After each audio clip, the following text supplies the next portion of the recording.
పింఛన్ల పంపిణీకి సంబంధించి అన్నమయ్య జిల్లాకు చెందిన ఓ దివ్యాంగుడు మాట్లాడిన వీడియో సామాజిక మాధ్యమాల్లో వైరల్ గా మారింది. పీలర్ నియోజకవర్గం కలికిరి మండలం మహల్ గ్రామానికి చెందిన షబ్బీర్ హుసేన్ పింఛన్ల పంపిణీపై ఆగ్రహం వ్యక్తం చేశారు. ఇప్పటికే వైఎస్ఆర్సీపీకి ఒకసారి ఛాన్స్ ఇచ్చినందుకు రాష్ట్రాన్ని నాశనం చేశారని వాపోయారు. ప్రభుత్వ ఖజానాలో డబ్బులు లేకపోవడంతో ఆ నిందను తెలుగుదేశం పార్టీపై రుద్దాలని చూస్తున్నారని ఆరోపించారు.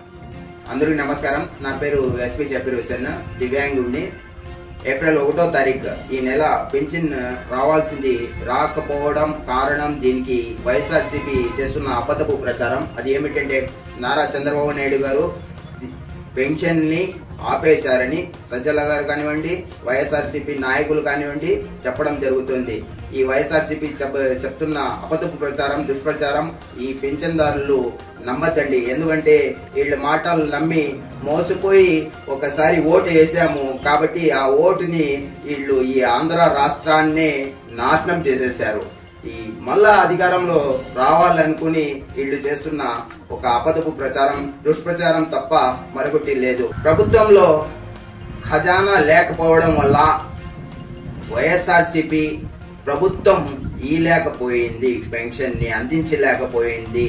కాబట్టి ఈ మాట చెప్పుకోవడానికి వైఎస్ఆర్సీపీ నాయకులకి సిగ్గుగా అనిపిస్తుంది.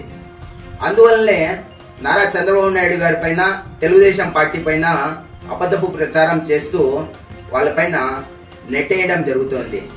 చెప్పుకోండి, మీకు దమ్ము ధైర్యంగా చెప్పుకోండి, ప్రభుత్వంలో ఖజానా లేదు, మా కాంట్రాక్టర్లకి మేము ఇచ్చేసాము కాబట్టి మన దగ్గర ఖజానా లేదు, మేము పెన్షన్ లేటుగా అందిస్తామని. కానీ చంద్రబాబు నాయుడు గారి పైన ఈ కారణం చూపించద్దండి.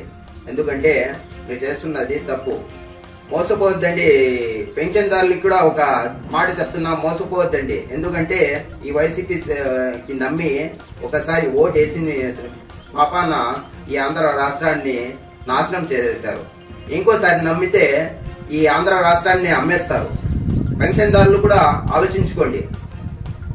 వాళ్ళు చేస్తున్నది దుష్ప్రచారం తప్ప మరొకటి లేదు. గత ప్రభుత్వాల్లో వాలంటీర్లు లేవు, అప్పుడు అందించారు కదా. సచివాలయం వ్యవస్థ కానివ్వండి, పంచాయతీ వ్యవస్థ కానివ్వండి ఇచ్చినారు కదా. అప్పుడు కూడా ఇచ్చారు, ఇప్పుడు కూడా ఇవ్వచ్చు. కానీ కారణాలు చెప్తూ, సాకులు చెప్తూ ప్రతిపక్షాల పైన నెట్టేయడం అలవాటుగా మార్చుకున్న ఈ వైసీపీ ప్రభుత్వం. అందుకోసమే చెప్తా ఉండా, ఈ వైసీపీ ప్రభుత్వాన్ని ఇంకోసారి నమ్మొద్దండి, నమ్మి మోసపోవద్దండి. ఈ ఆంధ్ర రాష్ట్ర భవిష్యత్తు నాశనం చేసేస్తారు.